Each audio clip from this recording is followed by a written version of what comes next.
Hi everybody, my name is John Haas and I am the Director of Academic Administration for the theater program. We are so very happy to welcome you here today and we look forward to meeting you all and giving you an opportunity to ask all the questions that you might have. But I just want to give you a quick rundown of what we're going to do today. After me, I'm going to introduce our department chair, and then we will go through all of the representatives of all the different concentrations to talk about their programs. After that, we'll have a general Q&A that will cover any general questions that you might have, and then we will go into small groups for discussions about concentrations. After that, you're going to go downstairs and see a show. It's so great to see your faces, and I want to introduce you to Stephen Chickelson, who is our interim chair. Hi, everybody. Welcome. Welcome to everybody online. I hear there are a lot of people online at the moment. So I'm Stephen Chickelson. I am interim chair of the theater program, and at least through the end of this year. And I run the concentration in theater management and producing. And what I want to do for starters, before we sort of go down the line and talk about our respective concentrations, is, well, for starters, to orient you to where you actually are, both physically and metaphorically. We are here in the Lenfest Center for the Arts. We are thinking really big, bird's eye view. This is Columbia University. We then zoom down into the School of the Arts. The School of the Arts is one of many schools at Columbia. There's a School of Journalism, the School of Business, which has a couple of buildings nearby, the Law School, School of International and Public Affairs, etc. So we're the School of the Arts. We're within the School of the Arts. The School of the Arts itself has 4 different divisions, all housed within the school: film, theater, writing, and visual arts. And if we zoom in on the theater division, we have 6 concentrations: acting, directing, dramaturgy, playwriting, stage management, and theater management and producing. And why do I say all of this to sort of kick things off? It's because if you're coming to Columbia, on the one hand, you have this opportunity to really dig deep and immerse yourself into your particular area of study. But unlike a lot of other schools around the country that teach a particular area of arts or entertainment, you also have this opportunity to work cross-disciplinary, to do cross-disciplinary work if you choose to. And that's within the School of the Arts. Taking classes in the film program, working with visual artists, working with other writers. And for them to work with you and come into the theater program and collaborate with us. And then within the theater program itself, there are enormous opportunities to both learn together and to make art together. And I'm going to say a little bit more about that in a second, and I'm sure we all will as we go down the line.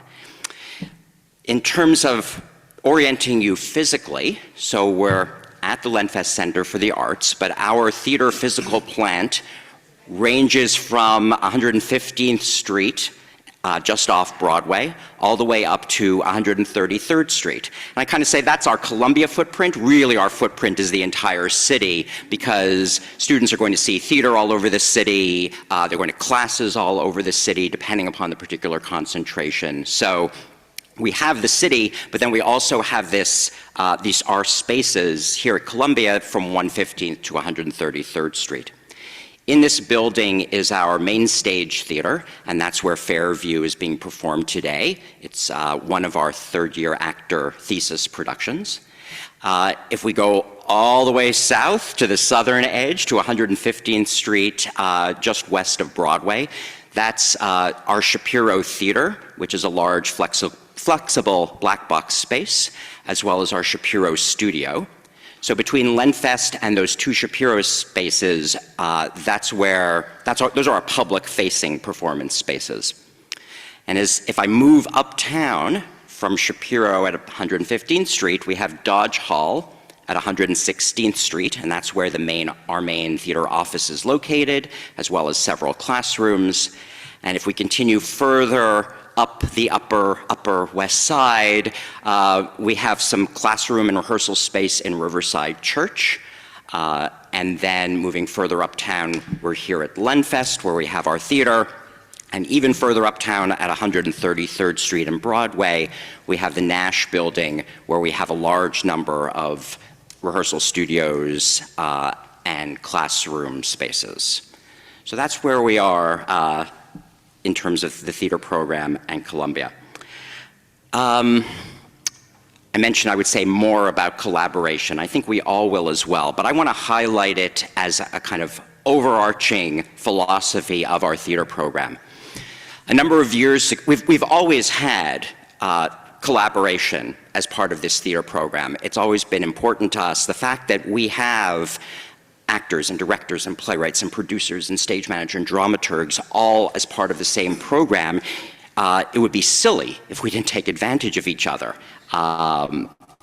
and find opportunities to be able to work together. I'm an alum of the program from many years ago, and I can attest to the fact that when I was a student, that even back then, we had classes together and we were making work together. But a few years ago, the faculty got together and we decided we wanted to place even more emphasis on it, and we wanted even more structure in and around collaboration. And what we developed was, in addition to class being able to work on productions together, we also developed our first-year collaboration intensive and our second-year collaboration projects. The first-year collaboration intensive is the first week of classes at the beginning of the spring semester, where all students in the first-year cohort work together to create new plays. So think 24-hour plays, but over 5 days instead of 24 hours. And then in the second year, everyone comes together in service of new plays that have been written by the playwrights. And that takes place over multiple productions in our Shapiro spaces over the course of the spring semester. So that's just a little bit of an overview of our opportunities for collaboration. I'm sure there'll be more as we sort of work through the group here. I'm now going to sort of switch hats a little bit from chair to concentration head. So we're going to talk about theater management and producing, and it's normally we kind of go, we often, when we've done this, have gone in alphabetical order, which means we start with acting, and alphabetically, theater management and producing comes last. And so usually I start by saying everything they said but this time we get to start. How exciting. And I'm going to share duties for this part of the conversation with Victoria Bailey, who is also a faculty member in theater management and producing, and we share all the advising duties, among other things. Hello, good morning. So I'm going to speak a little bit about sort of our values and philosophy in terms of the theater management program, many of which I think we share with other concentrations in the theater division. So probably first and foremost, we prize the diversity of our students. So diversity in absolutely every sense of the word, from educational background to employment background to where you come from in life to where you come from in the world to how old you are. We often get asked, what are you looking for in a student? We're not looking for one particular kind of student or one particular series of undergraduate experiences or a certain specific amount of experience working in the theater. It's a very, very wide range, because for us, the magic happens when we bring all these different people together in a room and not only allow them to learn from the faculty, but from each other as well. As, I guess, in training leaders for the business side of the industry, it's really important to us philosophically that we do not accept the status quo. We don't have to do things the way they've always been done. And in fact, I take great pride in many of our alumni who are out there working in the world and changing the way theater is made and experimenting with both the form as well as all different aspects of the business. We believe that producers and managers are creative. They participate in the creative process. They are artists. In fact, not all, but many managers and producers have creative backgrounds, whether they've been actors or directors or writers, etc. And we can be creative both in terms of the art that's being developed as well as in terms of how we structure our businesses, how we lead, how we develop marketing strategies, how we reach out to audiences and bring new audiences into the We believe that our MFA concentration can, of course, be extraordinarily valuable if you want a career on the business side of the theater, but we also think that it prepares you for other areas of arts or entertainment or really going into other businesses as well. And while many of our, I should say most of our alumni wind up working in the theater in New York or around the country or around the world, we also take great pride in the fact that we've had students who have gone on to law programs and PhD programs, or who have gone on to work in other businesses, in other industries entirely. And one of the wonderful things, and I was just having this conversation a couple of days ago with an alum who came to the School of the Arts Gala on Monday, who did theater for many years and is now working in an adjacent industry, and was giving me specific examples of things from the program that she's applying every day in a non-theater context. So that feels really good as well. So I think what's also important for us to say as part of this conversation is what sets our concentration apart from all the other arts administration programs, theater management programs, et cetera, around the country. And I think that's our curriculum, our contacts, and our community. And I'm going to just say a few very, very brief final words now, just addressing curriculum, which is that at Columbia, we emphasize both commercial and not-for-profit sides of the industry, so it really is a balance. We emphasize both management and administration, as well as producing leadership and entrepreneurship. We look at the history of the way the business has operated, current practice, and explore ways that we can change the industry moving into the future. We look at new technology and how that's impacting on the way we distribute theater throughout the world, the way that we market theater, and the impact that new technology and AI is having on ticketing as well. And then we have a very broad focus in terms of starting with theater in New York City, broadening out to theater across America, and then internationally as well. And really one of the hallmarks or relatively recent additions to our program, which has become a core aspect of our program, is our second-year Stage 1 exchange program, where we go to London for a week.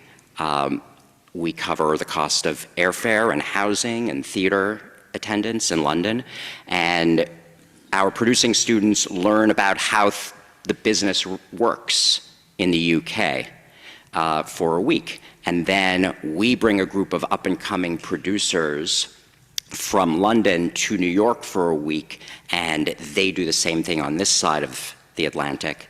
And they also have a really wonderful opportunity to make contacts and to build relationships.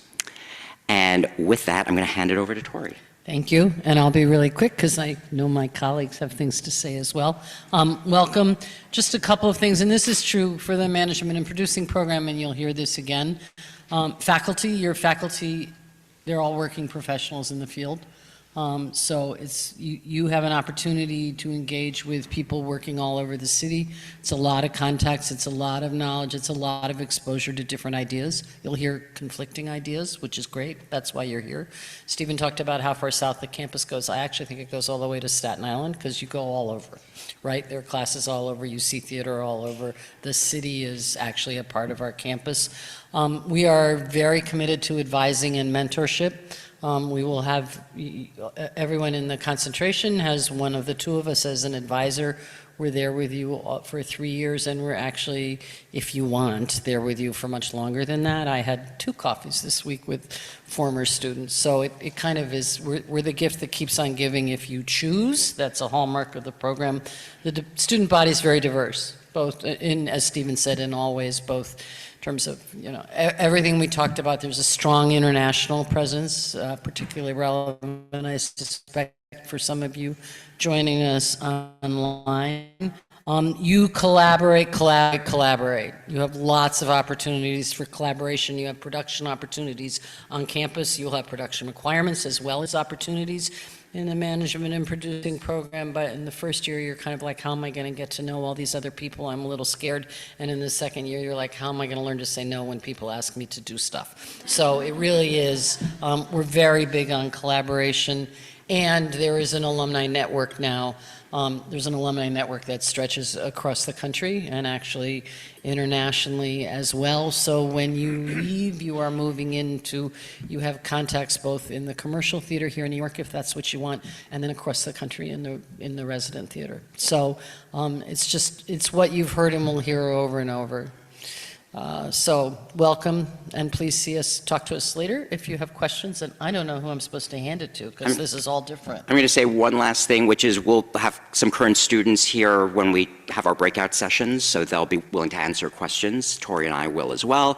And coming up in December, Tori and I are doing a theater management and producing star-studded webinar. Specific webinar for theater management and producing. So, and you can find information about that on the website. So now are we going off? No, we're just going to go down the line. Oh. So, Anne Bogart, directing. Oh my goodness. I'm completely sold. I'm completely sold on the theater management and producing. We'll take you. That's great. And picking up from Stephen's comments, I like that you started with the values, the philosophy, and then what distinguishes theater management and producing from other programs. So I'm going to follow that.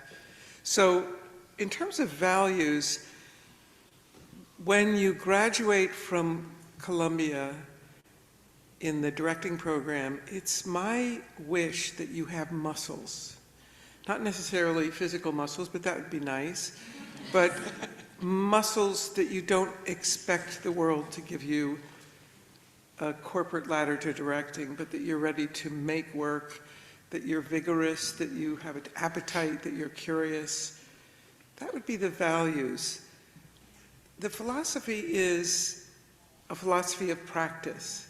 From the first week that you're here, you're practicing a lot. I mean a lot. And it's exhausting. I don't know that you can actually teach directing, but what I found that with my colleague Brian Kulick and with other people who come in to teach directing here is that if you give the opportunity to make work, what we can do is give you feedback, rigorous feedback. So say in your first semester, you're doing 2 fully staged productions a week. You're casting from downtown, you're writing, but with very little facilities, with like 3 tin cans as lighting and not much else. So you get actually 4 classes that are directing in your very first semester just to sort of send things into the world. And so you're doing a short piece, like meaning under 30 minutes, two separate projects a week, one for myself and one for Brian. And then you get 3 hours for 6 directors, that's mathematically possible. And then you get 3 hours of critique. So there's 2 classes with me, 2 classes with Brian, where you're doing another project. And it's hard work. You mostly feel exhausted and you feel like a failure, but you do. No, it's true. That's where you learn something. I'm just telling the truth. And but you do build up certain kind of director muscles. The other thing is that you are, and then of course, as the 3 years go on, you don't do 2 full projects a week. In your second, you start doing longer pieces and less of them, so you spend more time. But in addition to that, because this is New York City, you're exposed to extraordinary artists, both through our weekly visiting artist class. Because it's New York, everybody says yes when you ask them to come and speak with students, and that's exciting, and you make a lot of, dare I use the word, you network a lot, you do a lot of, it's true. And then the other thing is that you have exposure to some of the most extraordinary faculty here at Columbia, which I have to say, I'm always saying to the directors, you know, go take electives. There's the most extraordinary professors. And they say, yeah, like when, Anne? Like this, I can't fit it in my schedule. But as Stephen was saying, you're also collaborating and taking classes with other disciplines in dramaturgy, as you'll see, in producing occasionally. I always want that to be more, but they say there's no time. What distinguishes this program from other ones, and maybe this is tied to philosophy, is most programs say start slow and easy and get hard as you go on. We start really hard. Brian does the Greeks. I throw sort of the director toolbox at everybody. So you start, it's not that you get easier, you get a little bit less, well, no, you keep the pressure. What do you get? You get more time. I guess is the only thing you get. Time. To work on projects. But again, as Stephen said, this is a program where the faculty has, in a very united way, said we are interested in crossing disciplines. And I remember, and then I'm giving it to you, James, but I remember when David Byrne from Talking Heads came to speak at the graduation for the School of the Arts. He said 2 things. He was mumbling, and I don't think anybody understood him, but I did. You know, David Byrne. Anyway, he said 2 things that I thought were extraordinary. The first is he said, choose yourself. He was talking to not only theater, but visual artists, filmmakers, writers. He said, choose yourself. That's fantastic. But the other thing he said is, if you want to make a living in the arts, the only way to do it is through cross disciplines. You won't do it otherwise. And I think he's right. He was speaking at the right moment in history. And I think that difficult project of working with other disciplines is where the saving grace of our field will bloom. I give you James Kaleri. Thanks. Hi, I'm James. I'm half of the head of the acting concentration. The other one is Peter J. Fernandez, who's not here today, but I want to welcome you all. I'm hoping there's some actors out here. I suspect there will be and are. I would say if you decide to apply an audition for the program here, it is you yourself making a declaration that you will be a professional actor. I think you want to be certain and sure of that because it's a fairly intensive 3-year program. We have I think I'm biased, but I think we have a fantastic faculty. We all approach things very differently. We have different techniques and different ways of getting you to a place, but I think the one thing we all agree on is what is good, and we all try to get you to that place of being good, not just good, but being great. So you won't leave with one specific technique, you'll leave with many points of view, and I think that's something to really value with our faculty. I would say the 3 years are divided up into one foundation, which is the first year, which is getting the building blocks and the tools of which to learn your technique. The second one being capacity, which is when you start collaborating, you start doing more shows, you put the stuff that you've been learning in that first year to work. And then the final third year is what I like to say your activation year, which is putting all those things together with your performances, your thesis, your Shakespeare. You have a professional practice industry class. You have a class with the film department, a self-tape project, a mindfulness class. So you have a lot of things going in that third year to really set you off on the right footing. Finally, I wrote down 10 things I think you need to have to come here. So if you have maybe like 5 of these, I would say give it a shot. Number 1 is point of view. Number 2 is playfulness. Number 3, not being a soloist. Number 4 is a sense of mission. Number 5, a belief in theater, which is, I think, sometimes hard to do nowadays, but to really hold on and believe what theater is and what is driving you. Number 6, curiosity. Number 7, confidence. 8, a sense of process. 9, empathy. And finally, 10 is just having a good sense of who you are, knowing who you are.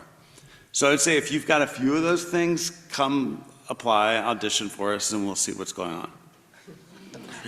Finally, I just want to say, I hope you all see the performance after this.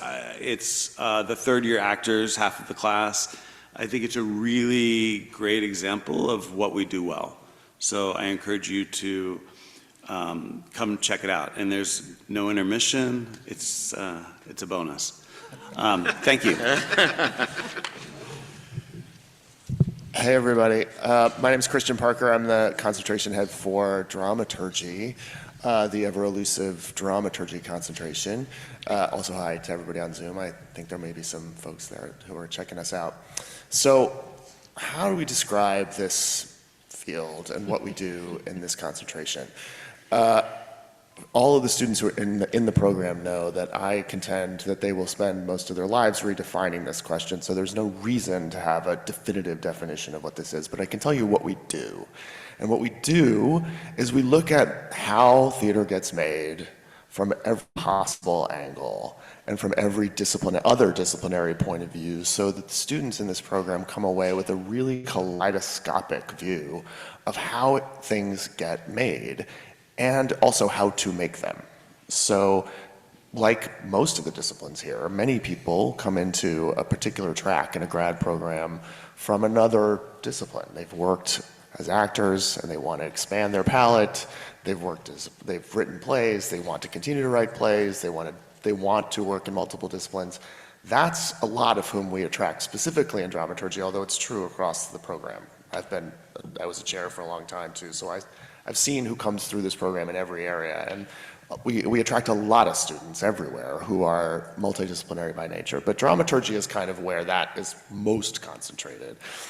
Because very few people come into a dramaturgy MFA concentration with a previous experience of practicing as something called a dramaturg. There are people out in the world still called dramaturgs who work in various ways in collaboration with and support of new plays and classics and producing and artistic leadership. And we contend with all of those areas of focus in the program. But a lot of what we also do here is look at, through a combination of courses in literature and history and dramatic structure and practice, both dramaturgical practice and collaborative practice with the directors and playwrights and actors and producers and stage managers. Sort of how to build a kind of comprehensive view and an approach for each individual person in the program to how they want to work in the world, how they want to apply a skill set that is comprised of both like literal making skills and interpretive skills and imaginative skills. And so our students go out into the world with an MFA in dramaturgy and certainly become something called a dramaturg, which is different in every situation you might find, and that's why it's not worth laying a specific definition on it. Some of them go on to be writers and producers and work in theater and television, or theater or television and film. Some have moved in the direction of being producers and artistic leaders in the commercial sphere. Some become agents. Some become some also direct. I studied dramaturgy as an MFA student here, developed an interest in directing while I was here, and that's been a parallel course for me alongside artistic leadership in not-for-profit theaters for a lot of my career. So, you know, a lot of what we talk about is how to make the various pieces of your creative interests align. And to define your future path according to what sparks for you, what type of work sparks for you, what types of collaboration spark for you. One of the things that everybody's talking about here is also collaboration. And one of the things I want to say about that is our dramaturgy students work on the productions that Stephen articulated that are sort of built into our curriculum now, but they also work a lot with the directors on their various sort of more classroom assignments, ranging from Shakespeare, and Anne's got a course called the Materials Projects. They work on lots of stuff in the program and have opportunities to do that. But one of the things that we also talk about a lot, I was just talking about this yesterday in class with my second year dramaturgy students, is the difficulty of collaboration. Not that it's just like you're all supposed to walk in here as new MFA students, understanding that collaboration is an essential good and that therefore it's easy and that once you get here and everybody knows everybody, you get along and then you make these glorious productions. That's not always how it goes. And part of the muscles that I think all students in this program learn, and especially dramaturgs for whom their particular identity in a production experience may not be as clearly defined to them or others, is how to get along. That a lot of this practice in making a play at all is an opportunity for us to refine how we get along with one another, and then how we model that in the rest of our lives, and maybe to other people who are clearly having some trouble doing so these days. So I don't want to get too global about the impact of our work here, but you know, I think that's part of what we're doing here, is also really interrogating the difficult stuff, because it's not always easy, and you don't always know what your collaborators are expecting to do in the room versus what you're expecting them to do in the room. We don't expect that directors know how to work with a dramaturg when they get here, so we have to talk about that. We don't expect that people always know how a stage manager is a leadership role in the room. I mean, Linda will talk about that, but we need to learn about that. So, you know, it's like, how do we get through those processes? And I think what you have here, and I'll speak more generally for the faculty, is what you've got now is the backstop of a faculty who are engaged in these questions with each other about how we want to talk about these things in the program. So when issues come up in production or with students, we can address them together, because we do have shared values about what we hope our students will take away from the program, which is a rigorous practice, new muscles that they've developed around how to make the work and how to understand and interpret the work that they're doing. And also a deeper sense of, I mean, James was speaking to this about the actors, like deeper sense of why. Why do this? It is hard to make a life in the arts. The theater is facing broad challenges, both in the commercial and not-for-profit sector now.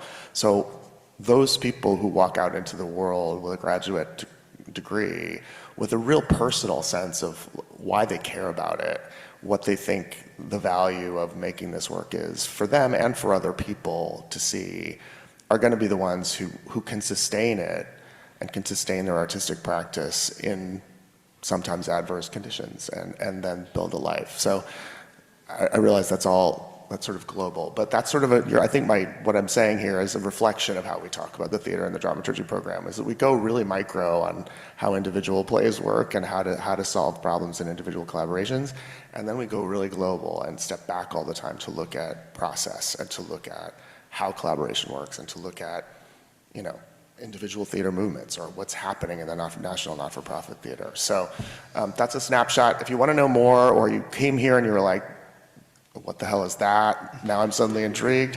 Please feel free to reach out or join us around the table, or if you're on Zoom, please feel free to contact me and I can tell you more about it or put you in touch with current students, all of whom are really interesting and cool. So with that, I will pass the mic to my colleague, James Imes. Hi, my name is James Imes. I'm the head of the playwriting concentration here at Columbia, and I think the newest faculty member. I just do want to take this occasion to say it's been really thrilling to get to know you all and to be working with you all. It's really an incredible faculty across the board, so I just wanted to say that. I am a part of a larger faculty that includes Lynn Nottage, Leslie Avazian, Charles Mee, and Rogelio Martinez. And I like to think of our program as sort of covering sort of three different waves over the course of the 3 years. The first being a focus on voice and practice. You take 2 playwriting classes with Rogelio, and then you take this amazing course with Lynn Nottage called American Spectacle, which is a combination of excursions and writing. You write a lot in your first year. In both of those classes. It's a class that's very much focused on you trying to figure out who you are and what your play looks and sounds like. The second year is much more of a focus on craft and collaboration. You take a revision class with me where you develop your second year play, and at the end of that second semester you do a production of your play with your colleagues in the other concentrations. Your final year, I like to think of as a focus on mission and ambition. You're working on your third year production, and you're also looking at what your career is going to look like going forward in the future. I'd like to think the ideal student for the playwriting program is a playwright that kind of wants the keys to the car a little bit. Somebody that's ready to run a little bit, who's a self-starter, who's got some self-sufficiency about them, and has some focus and some real rigor already.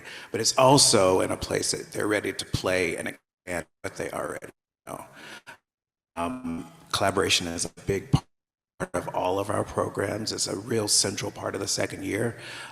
So having a sense of wanting to play with other people, wanting to be in conversation and collaboration with other people is very key. Yeah, I think that's a good overview. That's playwriting. Hi, everyone. I'm Linda Marvel. I'm a member of the stage management faculty. The head of our concentration is Michael Passaro. And hopefully those of you on Zoom and here in the room will get to know us. I'll be obviously at and I everything said.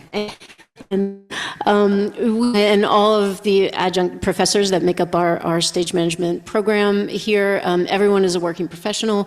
And so coming here, New York City is both your classroom and your playground and where you practice your craft. And our goal is a very rigorous academic program that is married to the practical doing in the spaces, all the spaces that we talked about here, where you are practicing what you are learning in the classroom in collaboration with all of your colleagues in the other concentrations. Through the first year where you are SMing and someone further along in the program is PSMing several productions in the fall, and then in the beginning of your spring semester of your first year you will PSM a studio production, which is our collaboration program, or production, I should say, and then back to SMing in our Playwrights Festival, which is the thesis production for the playwrights. And then in your second year, fully thrown into full PSM work, and also mentoring the first year cohort who are SMing for you. And that's really the foundation of our program, that marrying of rigorous classroom exploration in ideas of stage management with the practical. We very much believe that there are as many ways to stage manage as there are stage managers. We're leaders in the space and in the rooms, as well as artistic collaborators. There's reams of books and countless hours of TED Talks about being leaders, right? Everyone can go to those, read them, watch these TED Talks or these videos. There's always core foundations to the best practices, if you will, of leadership. What I find so exciting and has fueled my career for many, many years is this marrying of those foundational practices with an artistic point of view and an artistic creative being that I bring into the space and onto the shows that I'm working on. My love, my passion is that I get to work with every single member of a team coming together to create a production, whether it's the director, which is obviously a very close relationship, the producer, the acting company, the playwright, another really close relationship, especially on a new and developing play, the designers, everyone. And so my artistic voice, working in collaboration with all of them, and caretakers of not only the space, but the production as a whole, for all those people and everyone in it, and the work itself, the artistic work itself. And so marrying all of that, it creates an endless opportunity for learning, which is what really fuels me. And the cross-disciplinary work, we have students in the stage management concentration that have been costume designers on some of the productions here, have been set designers on some of the productions here. We have those that are interested in directing as well. And so that ability to learn from each other, it's really fostered here with this tremendous faculty. It's our culture. And our culture, if you choose to come here, is to explore all of these ideas. Coming to grad school is to encounter ideas that you didn't know were there or that are not part of your practice. You encounter them, you think about them and say, what do I like? Do I like this? Do I want to incorporate this? Is this useful to me? How can it be useful to me? To really engage with anything that is outside your previous practice and see how it fits for you, see how it fits for someone else.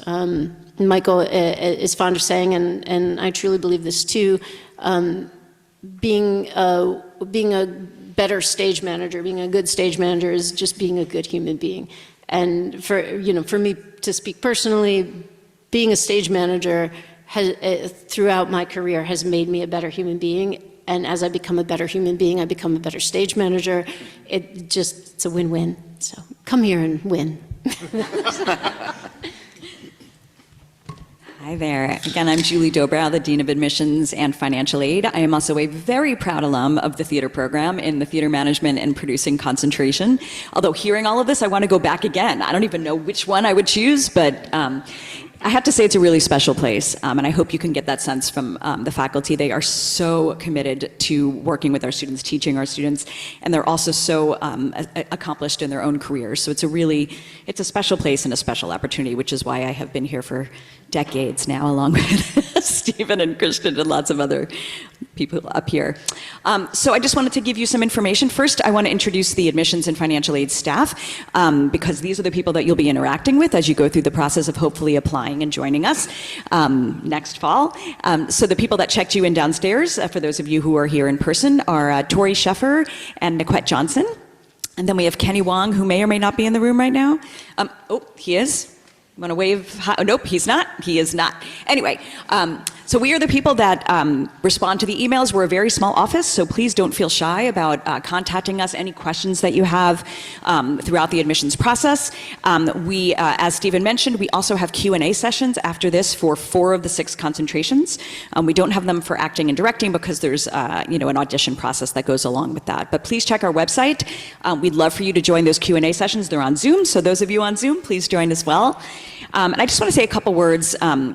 First, I want to make sure you know that when the deadlines are. So the theater directing program has the earliest deadline. That's on December 2nd. The other concentrations, the deadline is on January 6th. So please make sure you write those down and please respect those deadlines. We do not accept late applications. There's also, we have a financial aid app. Oh. I'm being told to talk slower. I am a very fast talker, as you can tell. Grew up in Jersey, but I think I'm really a New Yorker at heart, but I will talk slower. Thank you so much. If you're interested in applying for financial aid, we have another deadline for the application for that. It's on February 3rd. And I want to say something about that. Please do not be shy. Do not be hesitant to apply for financial aid because you think it will affect your chances of getting in. The admissions process is need blind, which means that the faculty who are reviewing your applications are not seeing that application. They do not have access to it. It lives within the financial aid office. So please, if you are in need of scholarship support, it's an expensive program in an expensive city. I encourage you absolutely to submit the applications, which are for domestic students. There's the FAFSA, which you may be familiar with from undergraduate. For domestic and international students, we have our own financial aid application, which you can access through the application portal. And scholarship amounts are determined through a combination of need and merit. So we determine your need through the data that you submit on these applications, and the merit portion is determined by the faculty review of your application materials. So again, please do not hesitate to apply. You will not be penalized in any way. We're also doing a financial aid specific Q&A session before the deadline, which that session is on December 18th. All of these, the information and the way to log in is on the website. And I just want to do a special shout out to our international students who may be in the room, but I'm sure there's many on Zoom. I just want to reiterate, the program is like 33% international. We have always warmly welcomed international students. It's been a bit of a challenging year, I know, for many of you, and for those who applied this past year in terms of getting visas, and I think the perception of the culture that is perhaps less welcoming. I just want to reassure you, we love international students. We are a highly international program, both the theater program, in the School of the Arts as a whole, Columbia as a whole, and then New York City. So please do not fear that you will not be warmly welcomed. Our international students and scholars office works very, very, very closely with international admitted students to make sure that you are able to get your documents and your visa on time to get here. So I hope that you will apply. One other thing, there's the production of Fairview, which is at 2 p.m., so I will give you kind of a heads up around, I don't know, 1:40 or 1:45 to start heading down to the 4th floor. And we're still working out how to distribute the tickets to you, but I'll make an announcement about that. So that's it. We are going to start, I guess, with the Q&A, which I think John is going to moderate, yeah, or Stephen? Yeah. And for those of you who are on Zoom, feel free to put your questions in the chat. I'm monitoring it here, so I will present those as well. Thank you. Great. Do we have somebody running around with a mic, or should I do that with this one? Wait, say that again? Do we have someone running around with a mic, or should I do that yes, with this? Yes, we do. I think we got one right here. Great. He's going to... Yeah. This one's really locked in. Let me see this. I actually have a first question on Zoom, so why don't we start with that while we're dealing with the mic. Someone said, curious if each concentration will share how many students they enroll each year or have in the past. You want to just go down the line, or John, you know them all. Theater management and producing, 8 to 10 students a year. Acting, 16. Dramaturgy, round 6. Playwriting, I think it's about 8 to 10. Same with stage management, about 8 to 10. All right, any questions in the room? And please put them in Zoom as well. Don't be shy. We've got one over here.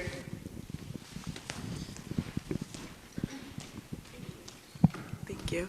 Hi, I was wondering, talking about like collaboration and multidisciplinary efforts, if that's mostly like bringing the playwriting students and the directing students and the acting students and the stage managers together to work on a production, or if it's also like what the multidisciplinary world looks like in terms of, someone mentioned like taking a film class, or, you know, do acting students ever take a directing class or vice versa? Is it mostly multidisciplinary collaboration in terms of bringing people together, or like crossing over into different fields, if that makes sense? I could take that on quickly, and anybody who has a differing opinion, please chime in. But it's both. I mean, and it sort of depends on what concentration you're in, because different concentrations have different curricular requirements, and some semesters can be pretty heavily booked with stuff that you have to do. And so the idea of taking other courses either in the theater program that weren't already on your list or outside the theater program entirely, which can include others, by the way, other departments in the School of the Arts, but also other schools even in the university, if you have the time and motivation to do it. It just sort of depends on where you, sort of how booked you are. And a lot of the collaborative stuff, that multidisciplinary stuff, does function sort of in the rehearsal room, I think. But what I would say is that there are opportunities that come up, not from a curricular point of view necessarily, but because work is generated in this program vis-a-vis the directing students, there are sometimes opportunities for someone to direct something who's not a director, or somebody writes something and they find a way to get it going with a group of people. I mean, it's not always built into a curriculum or a course, but that also happens. And there are lots of courses where we deliberately put students from different disciplines in the actual classes together. So there's that kind of collaboration too. I would also add that I would say that the faculty concentrates on interdisciplinary within the concentration, but I'm always saying, look, there's Manhattan School of Music right down the street. You need singers for your piece, or the film program, or the sound program. So we don't so much help make those relationships, but we expect the students to actually make them themselves, just to walk into the Manhattan School of Music and use what's around. But I'd say we mostly focus on getting you together within the program. We started a very successful film collaboration class with the third-year actors this year that the film department is teaching.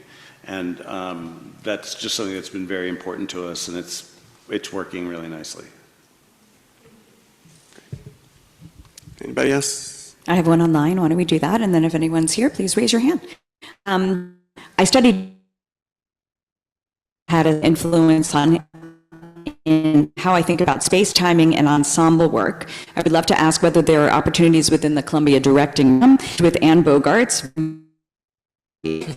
approach is incorporated into the current curriculum. I think Anne Bogart herself will answer that. Yeah. Well, to answer a far too lengthy answer is, I was told once years ago by Arnold Aronson, who was the chair then, he said,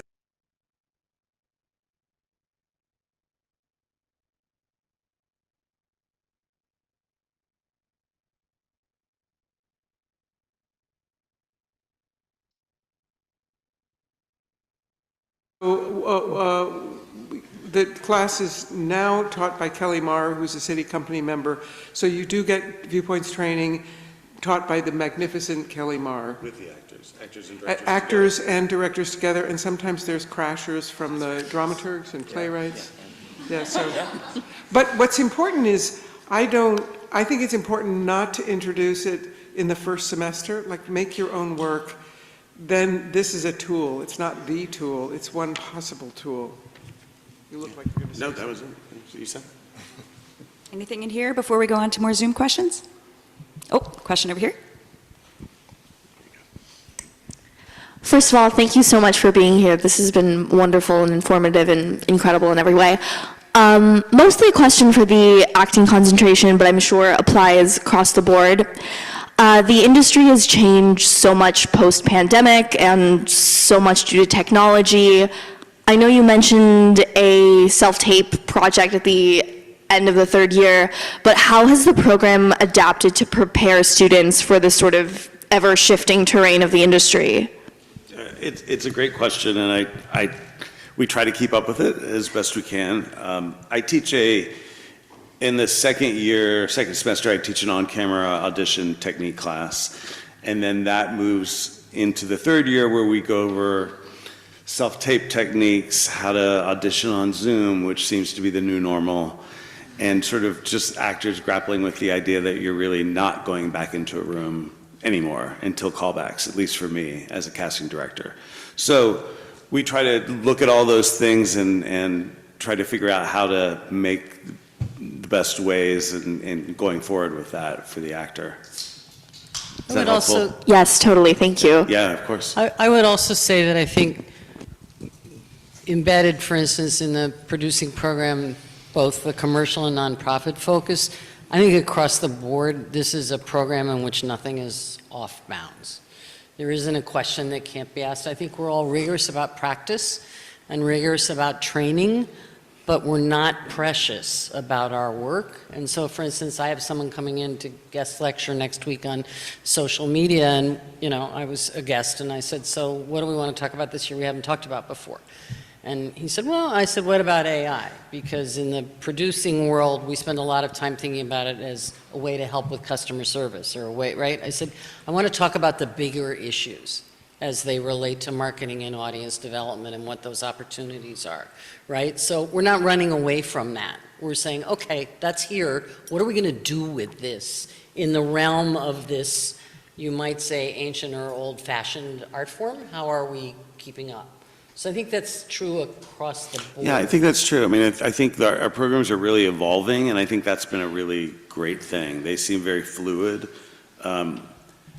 Right after the pandemic, I felt like all the actors were basically having nervous breakdowns, and I said, I feel like there's something that's missing here, and that's how sort of our mindfulness class came into the third year, which they practice meditation and just how to center better because of what's been going on in our lives and the pressure and the industry. And so we're constantly trying to figure out what to do next to serve the students. I would say the whole program is, I mean, now because this particular faculty and our other colleagues who aren't here is quite collaborative with each other.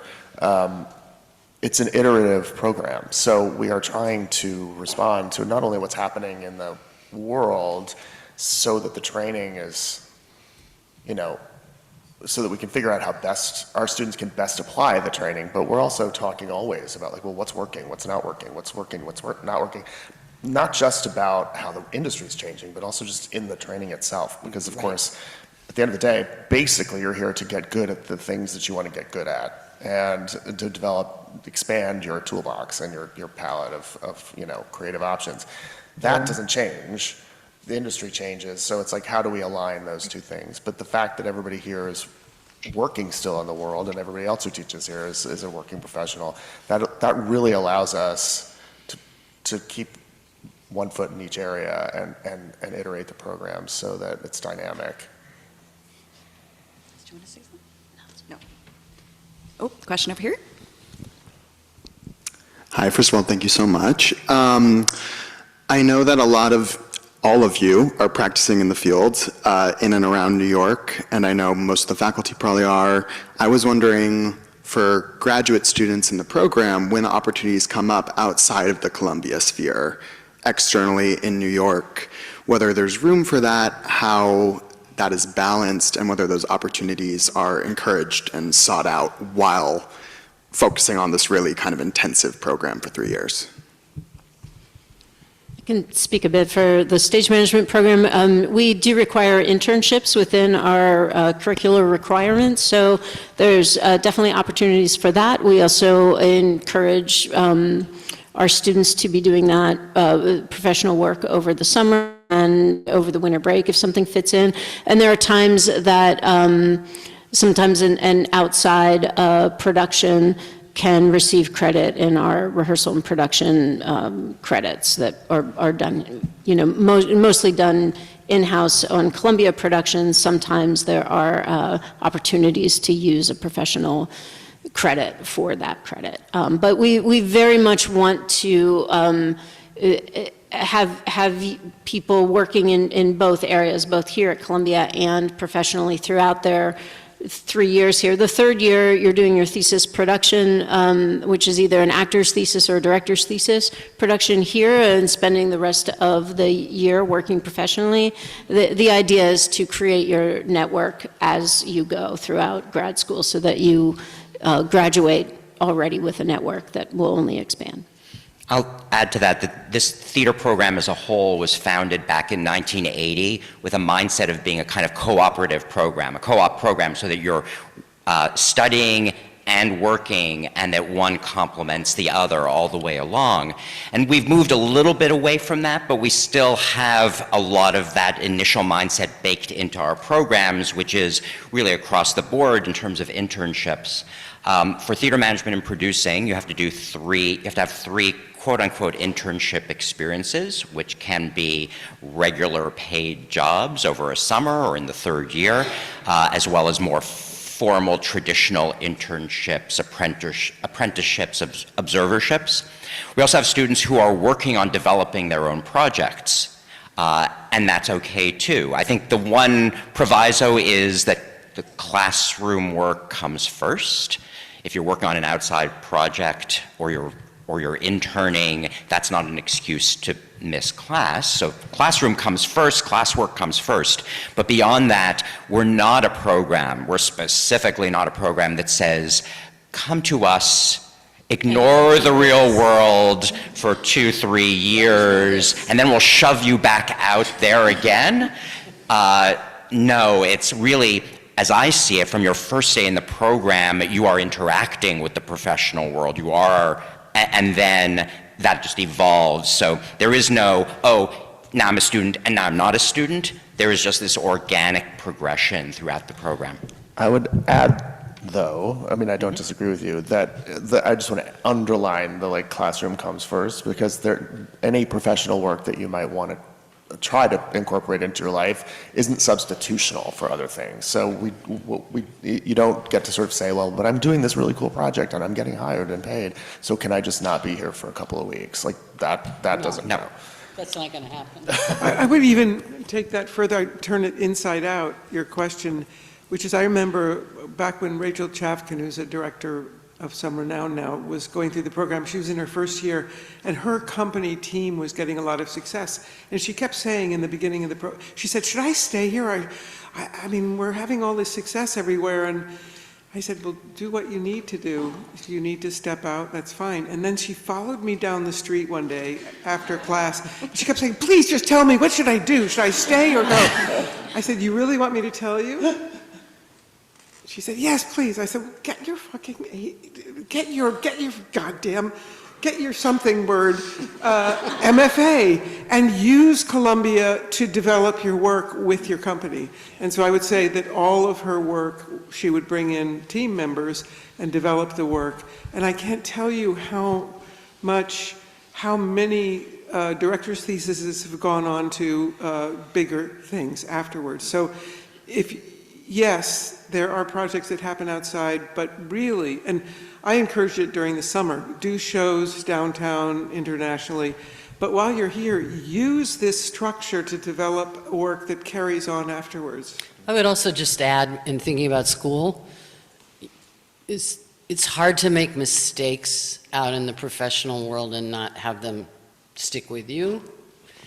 Go to school to make mistakes, right? I mean, that's part of what we're not a closed environment and you're here for 2 or 3 years and then you go back out into the world, but we are a space that's saying you can feel it out while you're here, right? There's some safety in that, and it's a gift. I find myself often saying to second-year students when I'm advising them, don't forget, this is your last moment to be in class and in school. There's going to be time for all the rest of it later, so find that balance. So I think it's more that it's always an ongoing conversation about how do you balance being in school with everything that's out there. There's a question on Zoom I think that all of you could address. Can you please elaborate on the alumni network? Because it's really powerful. I can say for management and producing, one of the things I do outside this is I curate something called the Commercial Theater Institute with Sue Frost, who's a producer, and we just finished a 3-day conference last week. It's a conference for young people who think they want to be commercial producers. And I would say, Stephen was one of the panelists, but I would say we chatted and we realized that at least half of the panelists were former members of the management, or alums of the management and producing program. Wearing my nonprofit hat, Theater Communications Group, which is the National Service Organization, TCG conference last time, it was like there was suddenly like a whole network of graduates of the program who are out running regional theaters around the country. So that's it for the management and producing program.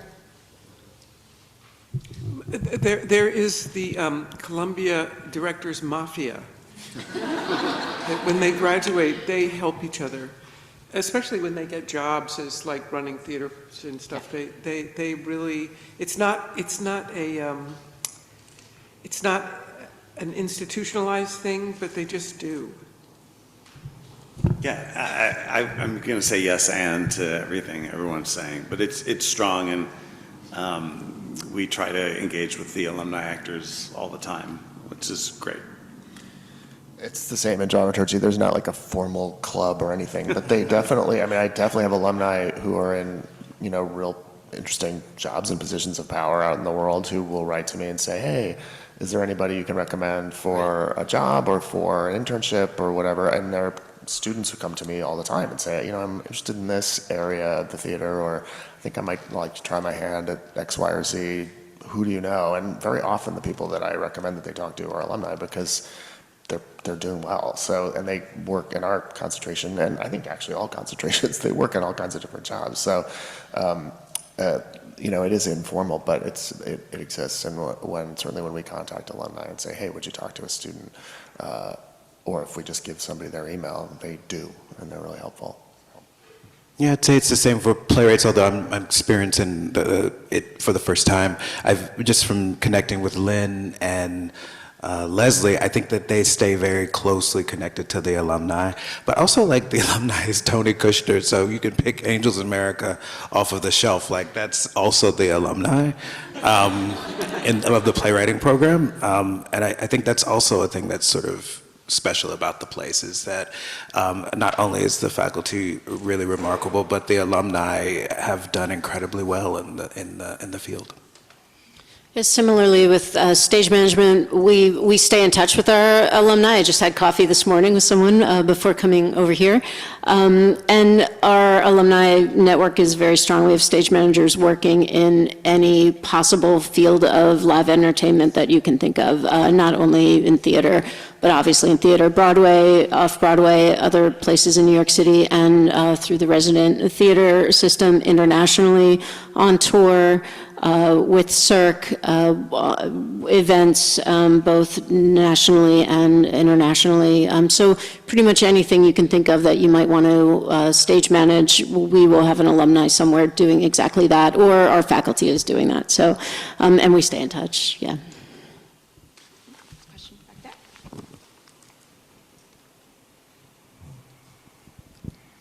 Hi, thank you all so much for your sharing. I have two questions.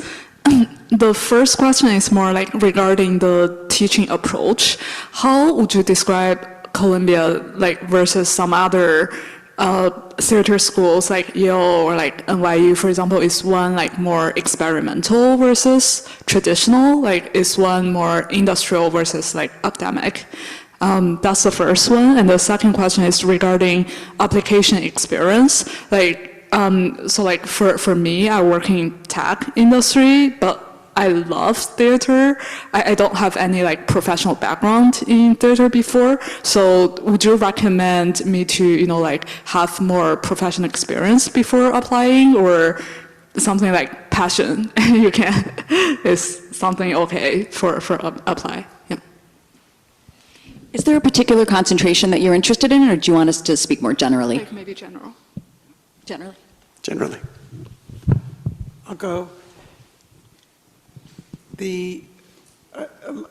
There are MFA programs across the country with incredible, beautiful facilities, with magnificent theaters and lots of tech. Not a lot happens, but it's a great to go if you want to make, I'm speaking as director, if you want to make shows in beautiful spaces. Here it's more rough and ready. I wouldn't say it's more experimental or more traditional. It's just rough and ready. There was an article though, no, I shouldn't say bad things about Columbia's facility, should I? No? Okay, I'll say that. I was about to say something good but bad at the same time. In terms of what, from directing program, and I think I'm speaking to the programs, it does really matter how much experience you've had. It matters your curiosity.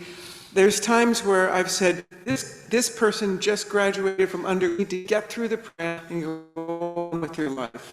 Other students to go out into the world, have and direct a lot. There was a student who was here from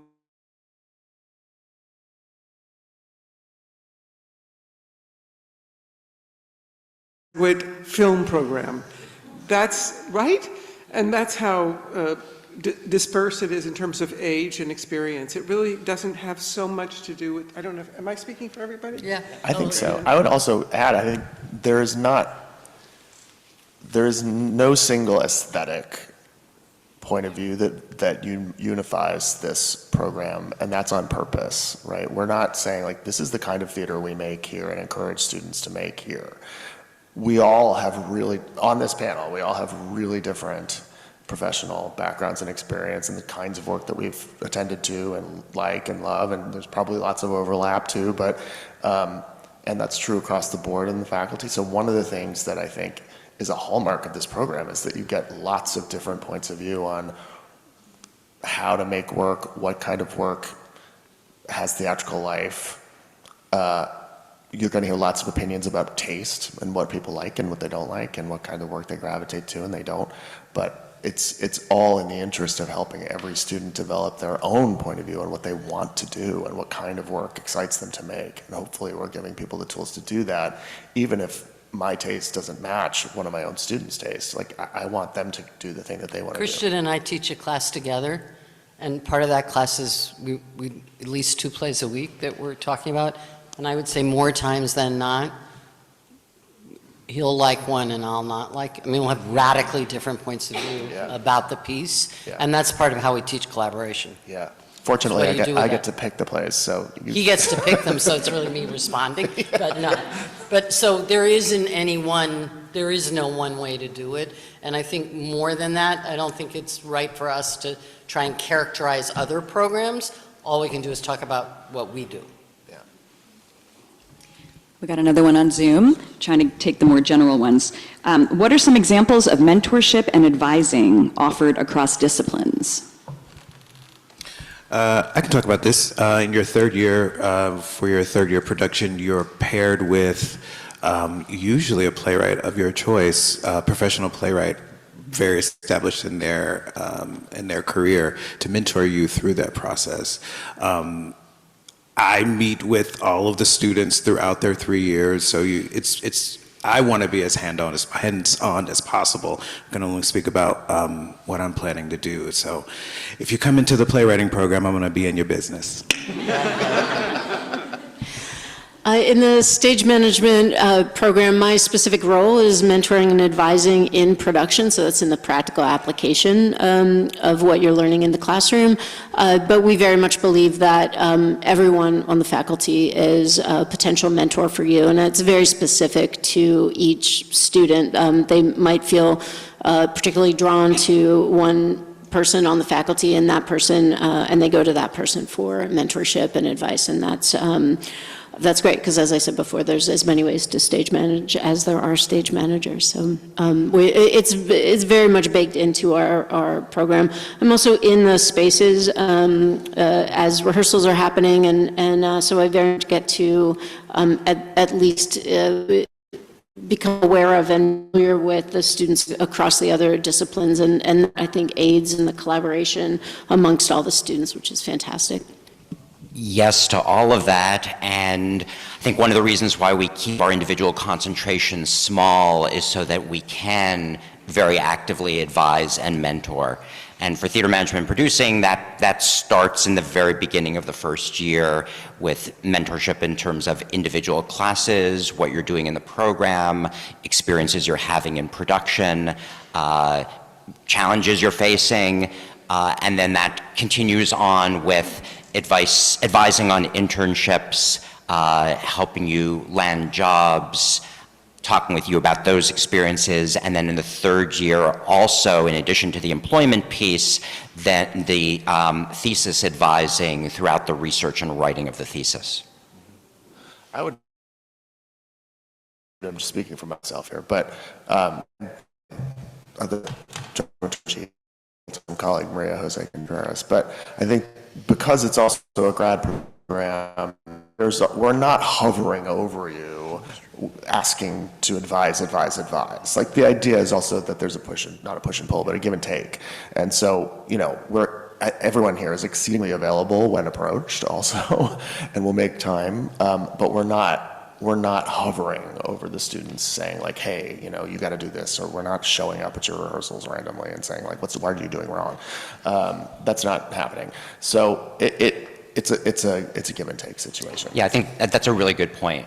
It's that we are all available, whether it's full-time faculty, adjunct faculty. The reason why we're teaching is because we want to mentor. And we are available, but if you want to go out and do your own thing, you don't need to check in with anybody, that's okay too. Mm-hmm. Yeah. I think we have time for 2 more questions. Why don't we take one here and then one from Zoom as well. I'm curious about the concentrations with auditions, if you could share what to expect with that. And secondly, I read, Anne, that you would be retiring next year, and I'm curious what that means for the directing concentration. Which one first? Oh, the directing auditions are a 2-day affair with no sleep and lots of work where you have to bring snacks because you'll get really tired. And usually I bring in Brian and I bring in 25 of the applicants to spend the weekend together, and they direct each other. And I am retiring at the end of 26, but I've been told that I'm going to be emeritus and I can keep it here. And there's a search committee looking for my replacement, which I have nothing to do with, except on the side, whispering in people's ears. We cannot replace you. We are looking for another faculty member. As far as the acting auditions, we have a couple weekends in New York. We have a opportunity, if you're not in town, to self-tape. We go to San Francisco, Chicago. I'm pushing for Atlanta next year. And then we have a callback weekend where we invite everyone in for either a Saturday or Sunday to work with them during the day before we make decisions. More, but they threw off. But for the programs as a whole, but stage management, how would you describe an approach to accessibility for those with disabilities? I can address that at least initially. We have a very robust Office of Disability Services at Columbia. We've had many students who have had both visible and invisible disabilities, and we work very closely with them to make sure that you have the same experience as every other student. So, I just specifically stage management, since they asked about that specifically, we've had several students come through the program that have physical or invisible disabilities, or I should say different abilities. Exactly, we do everything possible. I would strongly encourage somebody to sign up with our services here at Columbia University, because the amount of support for you, and then also for us as faculty to help meet the needs that are there. The more we understand what you need, the better we're able to provide access to the education for you here. And so that's the biggest takeaway, I think, is make sure that you take advantage of the support here at the university, because then we can better support you. But several students come through that are now employed as stage managers, one on tour, and doing fabulously well. So everything's possible. I think that concludes the panel portion of the discussion. For those of you who are here in person, we're going to break up into concentrations. So you can go between them if you're interested in more than one. So just follow the faculty member. For those of you who are on Zoom, unfortunately, we're going to have to cut that off. But thank you all so much for being here. And for those of you who are seeing Fairview, I'll make an announcement around 1:40. We're going to give you your tickets just right outside here.